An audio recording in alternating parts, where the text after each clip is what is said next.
Welcome to the Women's Football Spotlight podcast. It's myself, Dan Conway, and co-host Ross Ballot.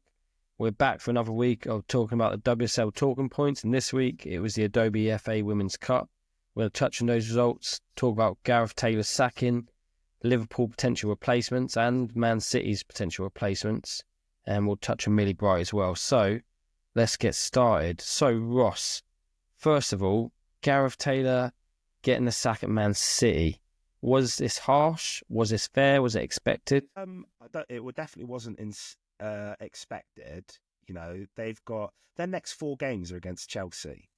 It's crazy. Like League Cup final against Chelsea, and then I think it's 2 Champions League games, home and away against Chelsea, and a WSL game against Chelsea. So I think more than anything, the fact that it was so close to the League Cup final this weekend.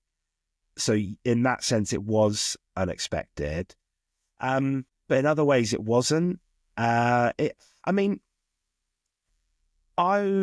remember his first season and thinking to myself, not 100% sold on this.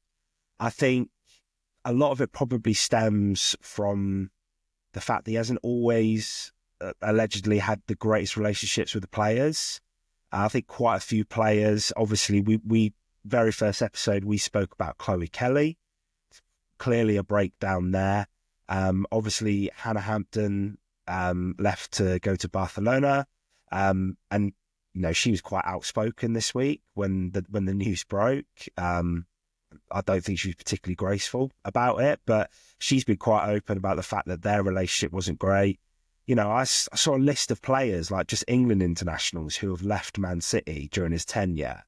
And we can't speculate whether that is purely down to him, but I think reading fan boards, reading comments from players, I think there is a perception that perhaps he didn't always have the best relationship with players. And so from that perspective, it's not really surprising. I think the timing has surprised everybody.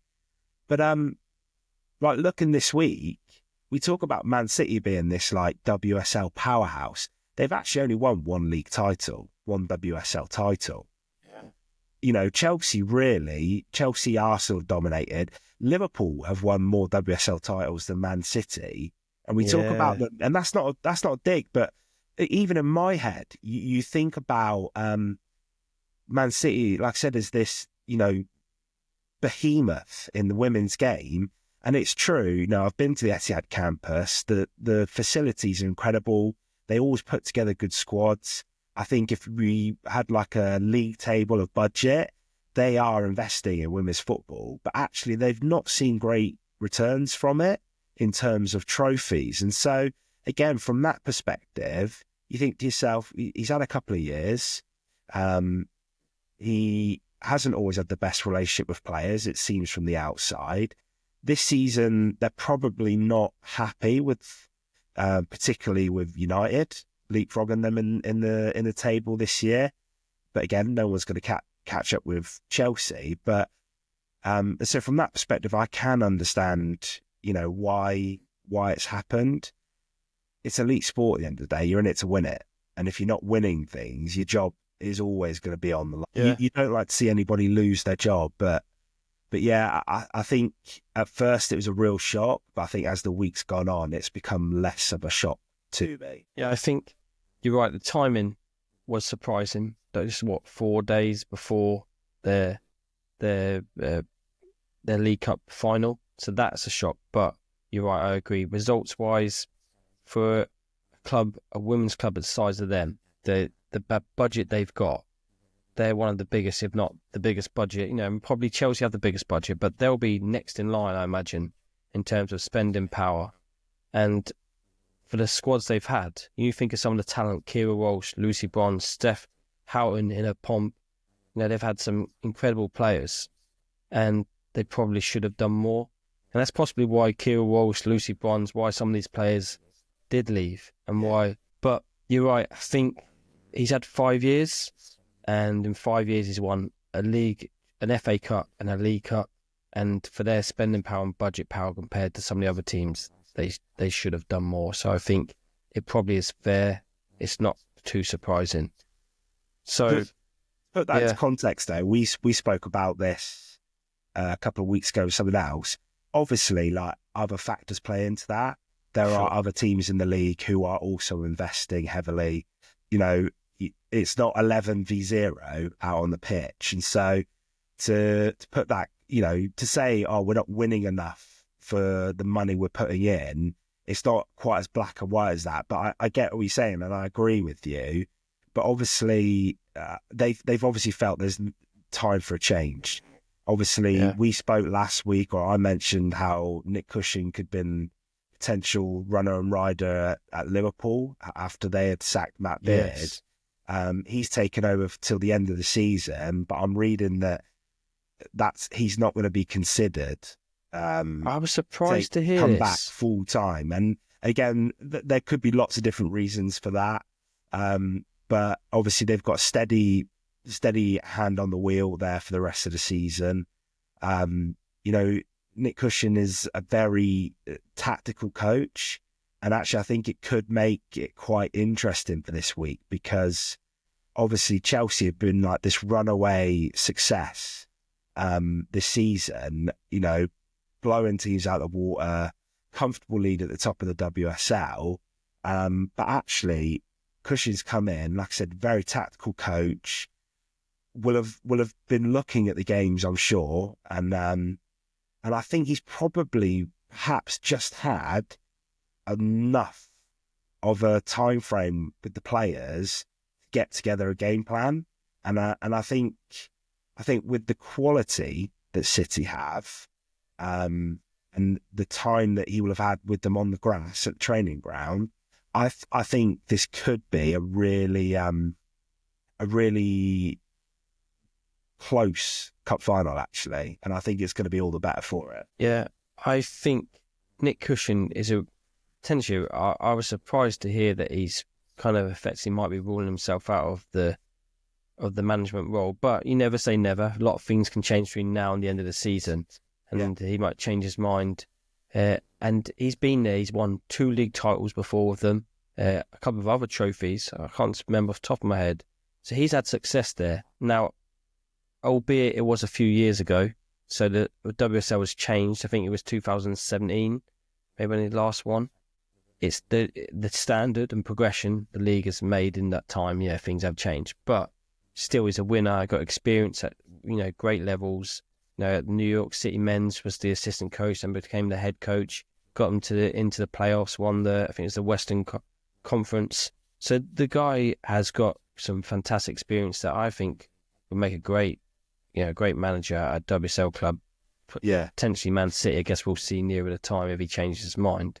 and I think your point about kind of the league moving on and the players coming up against and working with at City, I think that's a really good way of us kind of leaning into their quarterfinal against City, because just Bunny Shaw is just on a different level to everybody else in the league, and I know that's not exactly like newsflash. Top goal scorer in the WSL is better than everybody else in the striker position. I know that's not cutting edge insight, but I watch her play, and she's had some injury issues this season. Obviously, the really horrible issues of the abuse she's faced on social media, which kept her out, and those things have kept her out of the team. And so I don't think she's even quite 100% on it at the moment, and is still just it was only Aston Villa, but she just had the centre backs on toast, all 3 of them. It was an absolute joke. With herself, her pace, her power, even the finish, it's just, I think she is probably a level above everybody else in the WSL. So talking about the way things have moved on, any manager is going to find her to be an absolute dream to work with, because if you got someone who can put the ball in the back of the net, like I said to you, I think he'll have had just enough time this week to put together a game plan that could be slightly different to what Gareth Taylor was thinking. And actually, if you can get that game plan together and enough time to work on it, and you've got somebody up front who could put the ball in the back of that, who could hold up the ball, just makes your job so much easier. And I think that's why it's going to be a really interesting game this Well, weekend. she's got 19 goals this season, and it's no surprise, but she's got it all. She's got height, she's got power, she's super strong, and she's got a great finish on her, and she's quite quick as well. So she's got normally not everyone has all those, you normally have one or two, but she's got all those components. So yeah, it makes her effectively like the complete striker. So yeah, dream for any manager to work with. But while we're on Man City, then let's continue with that. The game, so let's cover that. Man City, Aston Villa. What do you think, or how do you feel the game went? One way traffic all game. It was a bit as expected, wasn't it? I just, this season, I'm sure they are as well, but I think Villa have got to be really, really disappointed with how this year's gone. And as football fans, we love this game. We want as many people to play it and to be part of it and to watch it. And there's been a lot of talk over the last kind of 10 days in WSL about disparity in the league and the haves and the have-nots. But there's part of me that just wants to see some of the teams who maybe don't have the bigger budget just give it a bit more of a go.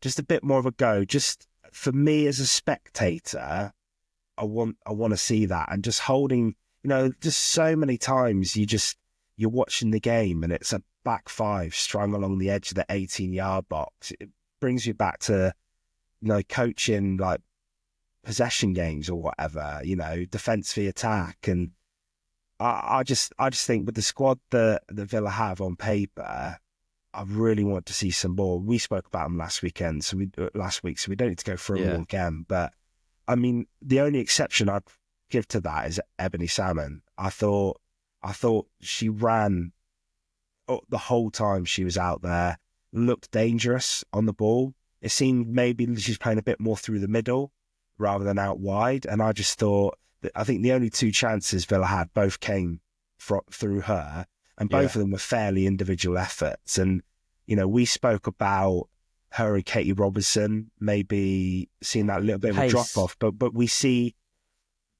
a player's progression, as a player isn't linear. There's peaks and troughs, there's ups and downs. And so, there's still part of me that when I watch Ebony Salmon, I think to myself, watching her against that top City team, like I said, for me, being the only one really in a Villa shirt who looked to be doing, something offensively, I hope maybe that this is maybe the start of an upturn for her in that development. And it makes you wonder, could we possibly see her back in an England squad sometime soon? That she has that elite WSL pace, and arguably the 1v1 maybe a different type of finish could have really put a cat amongst the pigeons at 0-0. But yeah, as a spectator, it wasn't the easiest game to watch. They had two. I think you're right. I think Ebony Salmon had two 1v1s just prior to Man City scoring, and you're right. I feel like if she gets, I think she scored 2 goals this season. So I think if she gets couple more goals, I think it's a confidence thing. I think because you're right, she's got the pace. She looks a real threat. I think once she gets a bit more confidence in her, and it'll take an extra goal or so, I think we'll see her hit a nice patch of form. But you're right, like she was a player I've kind of watched for a little while, where she went to America and didn't quite happen for her. But you're right, she's got all the capabilities, and I think if she can develop that kind of finishing, get that confidence, I think she can be a real asset for Aston Villa. But that was the difference, wasn't it? Ebony Salmon, Bunny Shaw. Ebony Salmon didn't quite take her chances, and Bunny Shaw came in and did what she does.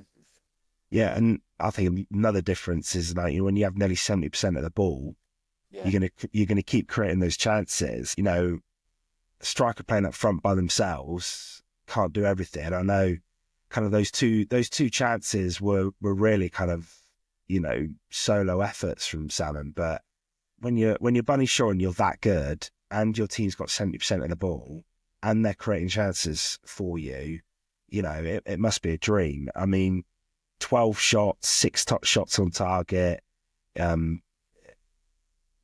to 70% possession.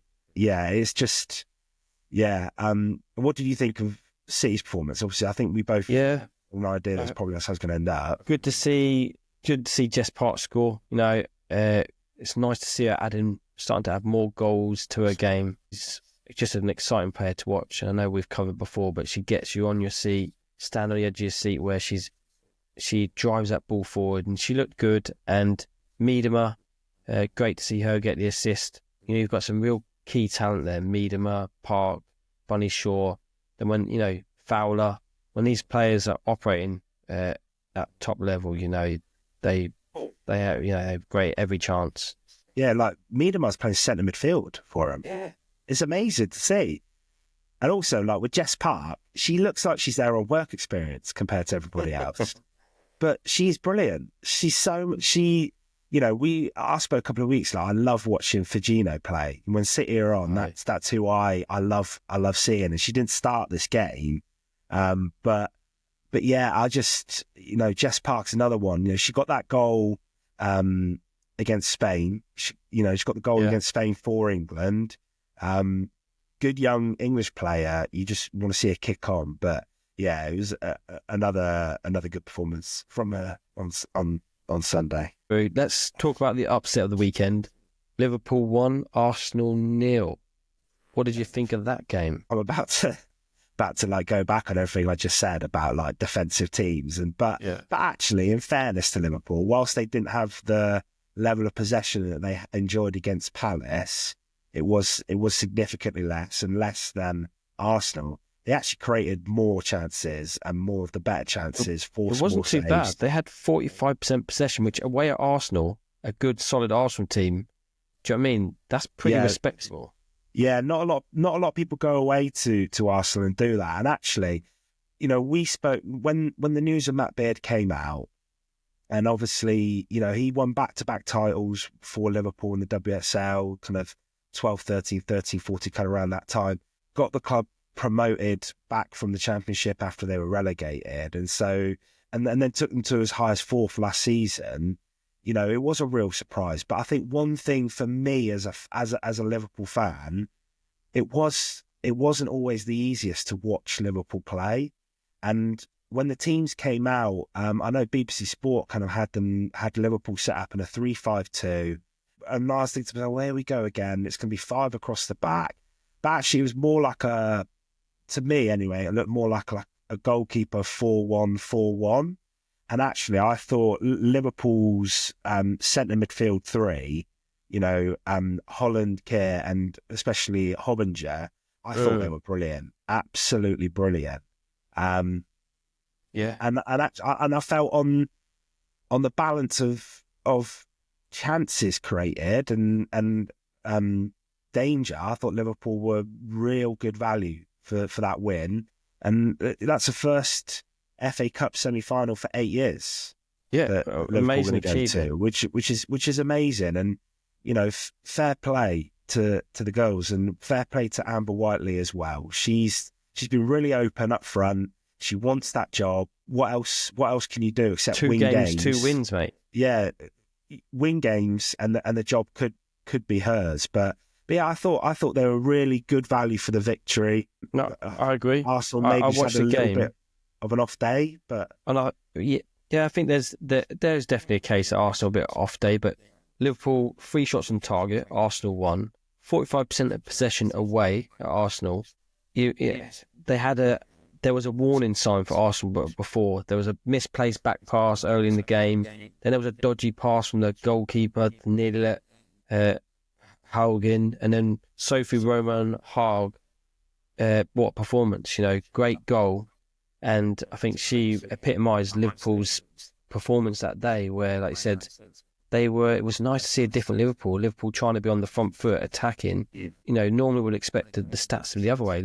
Arsenal have more shots at home, but Liverpool took the game to them and deserved that victory. And it was a result I didn't necessarily expect, but you're right, Amber Whiteley, it's early days, but 2 games, 2 wins, and a convincing, fairly good win against Arsenal in the FA Cup. So, some credit in the bank for Amber Whiteley.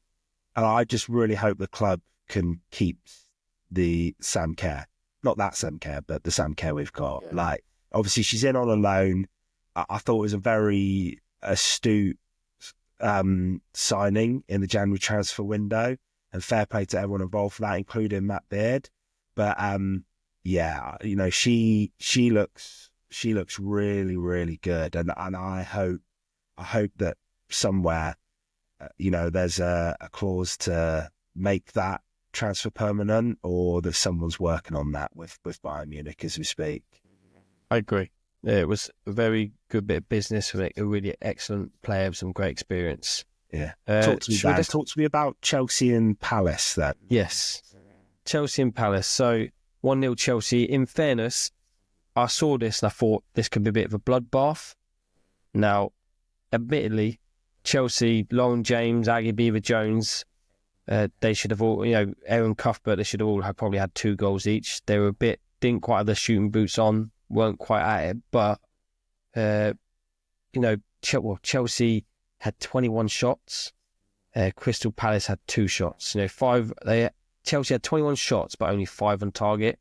And I think that summed up Chelsea's game, where they had the ball. In fact, if you watch the highlights, I don't think there was a single highlight of Crystal Palace shooting. They've just summed up that Chelsea dominated but were a bit toothless, couldn't quite do it. Yes, they got the goal in the end. And what I do love about Lauren James is that she's starting to have that quality, you know, what excellent top-tier players do, that elite players where in big moments, when the team needs them, they're there. And she came in when they could have played for 2 hours and maybe not scored, but she came in and she got the goal, and she's starting to get that habit of doing that. Not just that she did it, but the desire. Like, if you look back at the corner, the ball comes in, and even at the point that the ball's cleared, she is marked on the edge of the box, and it's almost as if she goes, "Nah, we need a winner here. I'm going to get it," and just loses her marker, just overpowers her, and then, you know, great shot into the bottom corner. And you're right. I think that is a real sign of that top level player, that real elite player. It's not just, you know, the techers, but it's the mentality as well. And you know, we've spoken a couple of times about maybe the perception that she's a bit tempestuous at times, can be a little bit immature. But, you know, when we spoke about a couple of weeks ago, you know, she has fewer than less. Hopefully you can edit that out.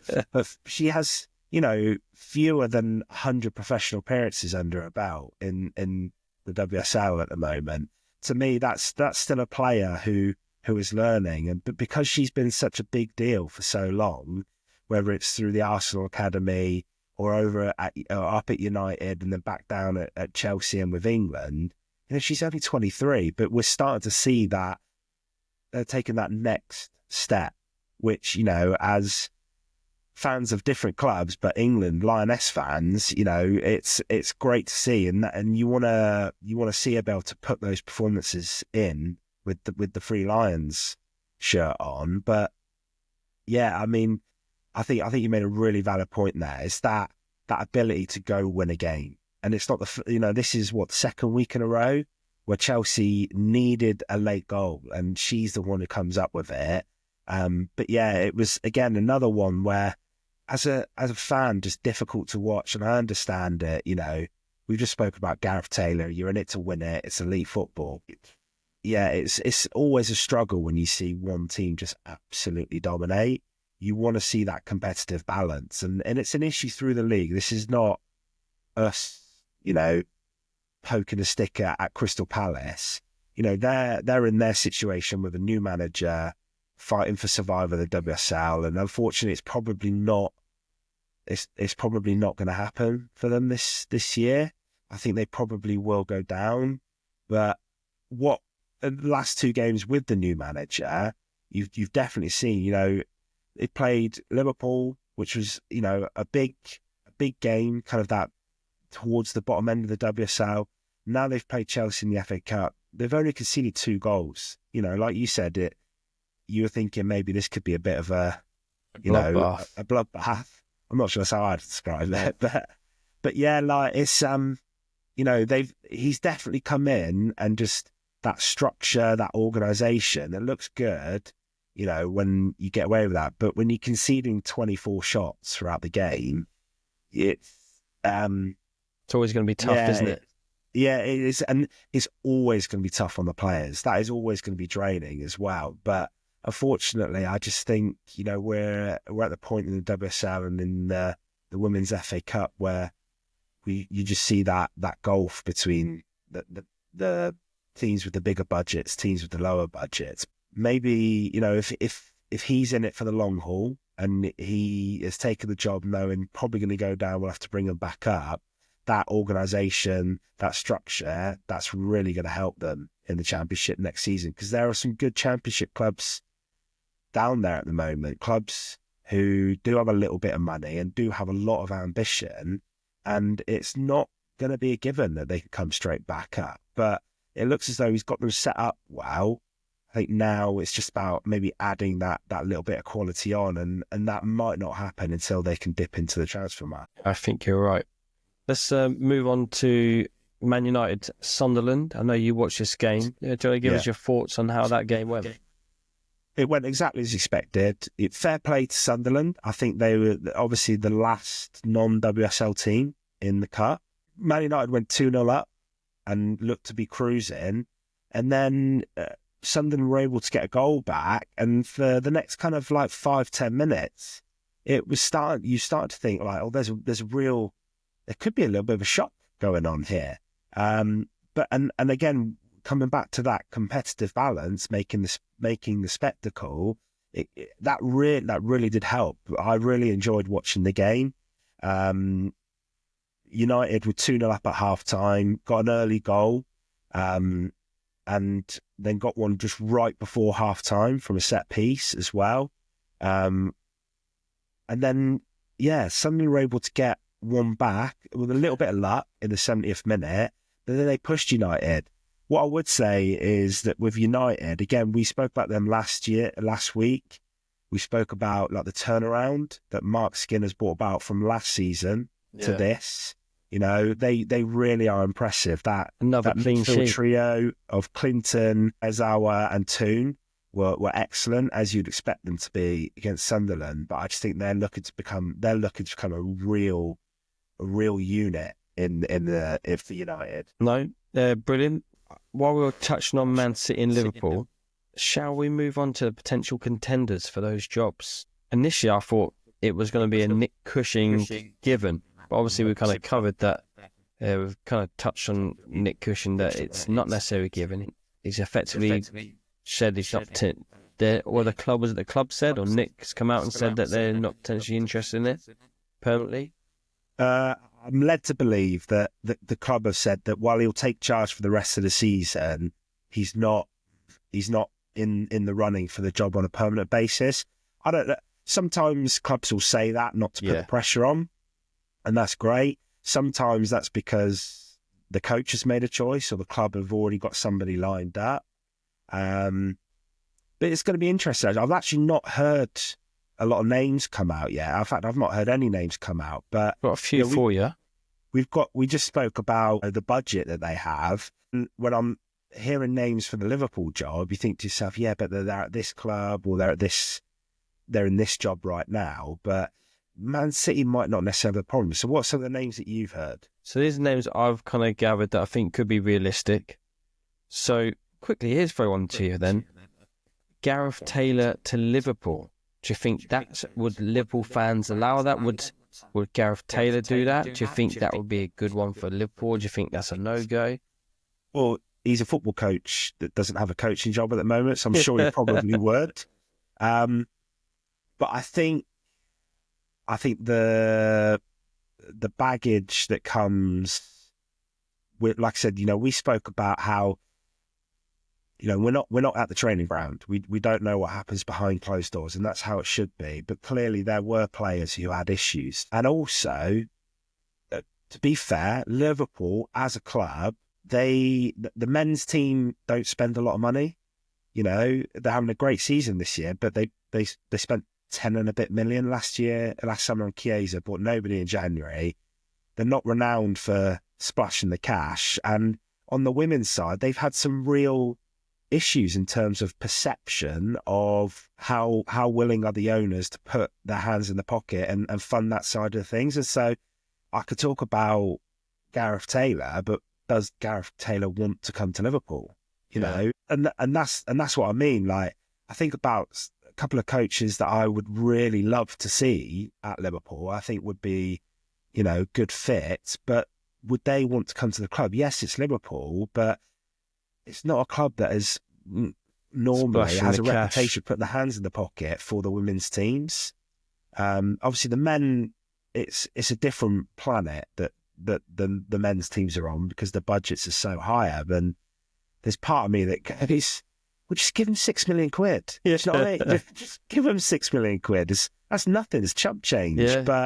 But that's not how the owners work. And so it's not just about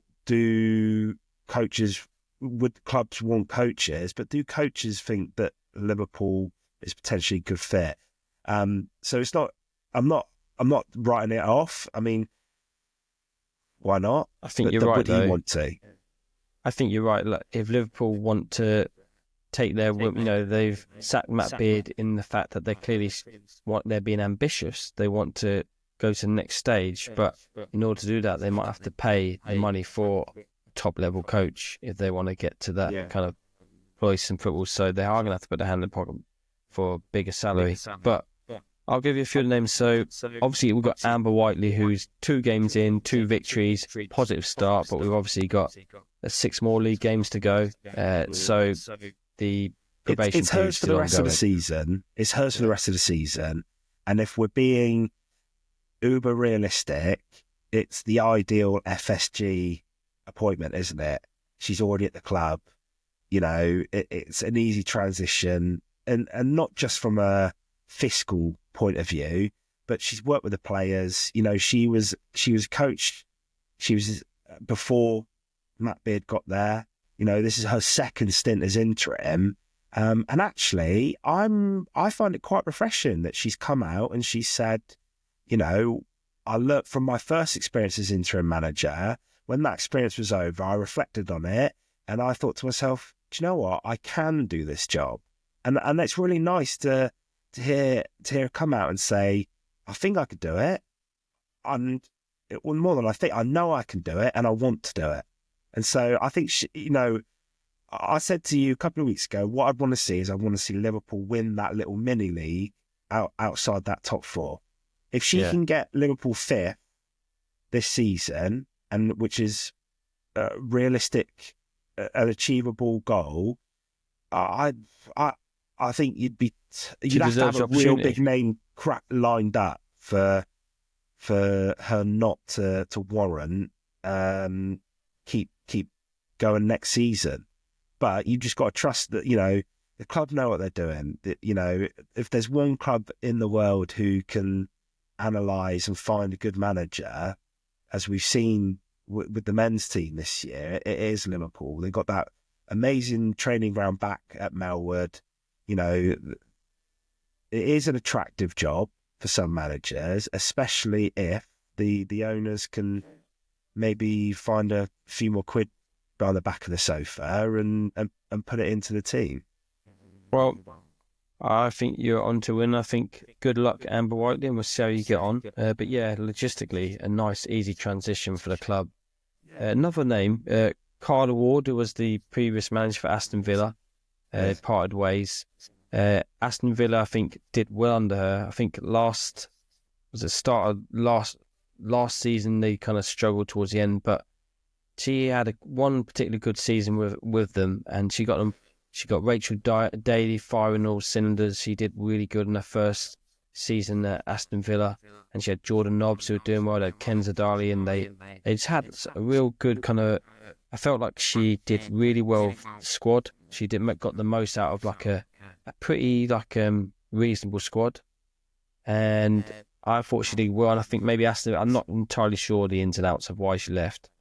I don't think she deserved to leave or be sacked if she was. It was never quite clear if she left or was sacked. My impression was that maybe they had let her know that there wasn't going to be as much money available, and the men's team are flying pretty close to the wind in terms of their financial obligations for PSR in the men's game. And whilst your cost of women's football isn't counted towards that, if they are spending, I think the salary, the soft salary cap that kind of UEFA insists teams have, I think it comes down to 65% of revenue next season. Yeah. And I think Villa are up somewhere kind of in 1995. So if they're going to have to make 30% spending cuts, my guess is that may have started on the women's side already. And I think that might have been a factor. She won't remember me at all, but we were actually at the same club at the same time, Carla and I. And so I got to see her work with first team when she was doing some coaching at this club. And the players all responded amazingly to her, and I read a couple of interviews with her talking about her time at Sheffield and at Aston Villa, and she's always gone and got results places. I think the only stumbling block could be the fact that she only just took the Irish job at the start of this year. She's only 3 months into a national team job, and I read an interview with her where one of the things she talked about was the effect that being a WSL manager can have on your personal life. She spoke about That's a really good point. Yeah, how she has a child, I believe, with a partner who they are separated, and it can make things difficult. And you wonder whether in this part of her life, as we've seen with Emma Hayes, perhaps for different reasons, but you wonder if this part of her life, maybe an international manager's job, suits her family and her personal life at the moment. But I've seen her close up working, and she is a great coach, and she's always got teams punching above their weight and getting results. And she'd be a great manager at Liverpool. But yeah, like I said, she only took the Irish job in late January, and so you wonder if maybe it's just bad timing, and maybe whether that job just suits her personal life a little bit. Yeah, it's a good point. And now you mention it, that is correct. I remember her talking about her kid. And you're right, with Emma Hayes, you can understand, because you think at club level, day in, day out, you're training, and it's 24/7, 7 days a week. And it's bad to say, but it's caused lots of issues and challenges in relationships of people across football, where you'd like to think that maybe international, because you're not training with the players every day and it's kind of periodic, that they get a bit more better balance of like work-life quality. Yes. So, yeah. And maybe Emma Hayes speaks about that quite openly in her book, Kill the Unicorn, which if anybody hasn't read, it's a really good read. And if you want to listen to it, she does the audiobook herself. So that's why I listen to it. And she talks about that quite openly. And as football fans, we can be really quick to forget the human side of the game. So I think that will obviously, for anybody looking at jobs, that will be a factor. The impact on the personal life. I just I had one more actually that I thought could potentially be a good shout, and I believe is out of work. Melissa Phillips, who was the ex-London City Lionesses and Brighton manager. Now, I thought she did a great job at London City. She's got them, they were in the Championship, and she got them competing at a decent level. Like, she got like I said, a bit similar to Carla Ward, got them punching above their weight, got them getting really good results, and they were playing quite nice football to the eye. Now, when she went to Brighton, she took over, I want to say from Hope Powell, but she took over, and you could see the difference fairly quickly, where Brighton before seemed to kind of sit back, where they were trying to be more attack-minded, more on the front foot. And I saw a really positive difference, and I thought the team were making progress, and all of a sudden, quite abruptly, like, she left, they parted ways, the reasons were never made clear. But I thought maybe, like I said, she'd been in the Championship, it's probably going to be around, like, salary's going to probably kind of fit her profile. So I'd put her in the ring possibly, because I thought I was impressed at Brighton. I think she's working as an analyst now at Arsenal. She head of analysis at Arsenal Women's. I'm unsure, but that probably is right. But guess it depends what she wants. You know, if she wants to be a coach, all coaches want to be out on the grass. I think that'd probably be a bit of a tougher sell, WSL experience. Or limited, I suppose, at Brighton, wasn't it? She was only there a number of months. I don't think it was a full season. I think maybe 6 months. Yeah, sorry. So, yeah, well, it will be a tougher sell. But I think, I think this will be a good one to continue. We'll have a look as the weeks go by. We'll pick this back up. We're going to have a part 2 of some realistic, solid candidates for the Liverpool role and Man City role. I just wanted to also just touch on quickly Millie Bright. She signed a 1-year extension with the option of a 2nd year, but I was a little bit surprised it was just a 1-year extension for such a Chelsea legend, such a stalwart of that team. What do you think? I suppose there's the option of the 2nd year, but that sometimes it's dependent on a few things happening. But are you surprised it was just 1 year for such a key player for them? Not really. I think mostly I wasn't 100% sure when her contract was running out. I think she may have already had a year on it. So if her contract was running to the end of next season and she signed a 1-year extension and an option for a 3rd year, potentially that's a 3-year contract. And so that makes sense. I think that makes sense for both parties at the moment.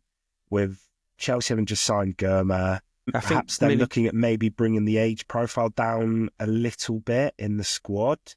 But it makes sense, doesn't it? She's still one of the best defenders in the league, England regular, she's captain. She's got those leadership qualities, and like I said, a 1-year extension on top of what she already has that could take her with Chelsea for another 3, possibly 4 years, depending on when her contract was running out. Yeah, no, fair enough. Take that. I know you've not been too well. We're at 45 minutes. Shall we wrap it up for the day? And just want to mention the WSL fixtures. Okay. The fixtures this week. Obviously, because of the League Cup final, normally they'd all be played on the Sunday, but actually you've got 2 Friday night kickoffs, 2 tasty ones as well. You got Everton Arsenal at 7, and then you got Liverpool Man United at 7:15. Get the fireworks out. The League Cup final, obviously 12:15 on Saturday, prime time viewing slot. Yeah. So everyone get your eyes on the box. Chelsea, Man City, and then Sunday's games are Palace versus Villa, which is huge. Yeah. The 2 bottom teams in the league. Bottom, yeah, fight. Palace are 4 points. Yeah. How many cliches can we get in? Yeah. But Palace are actually 4 points behind Villa. So if they can take 3 points here, there's every reason that could become a really interesting fight down there at the bottom. And Palace are at home for that one as well.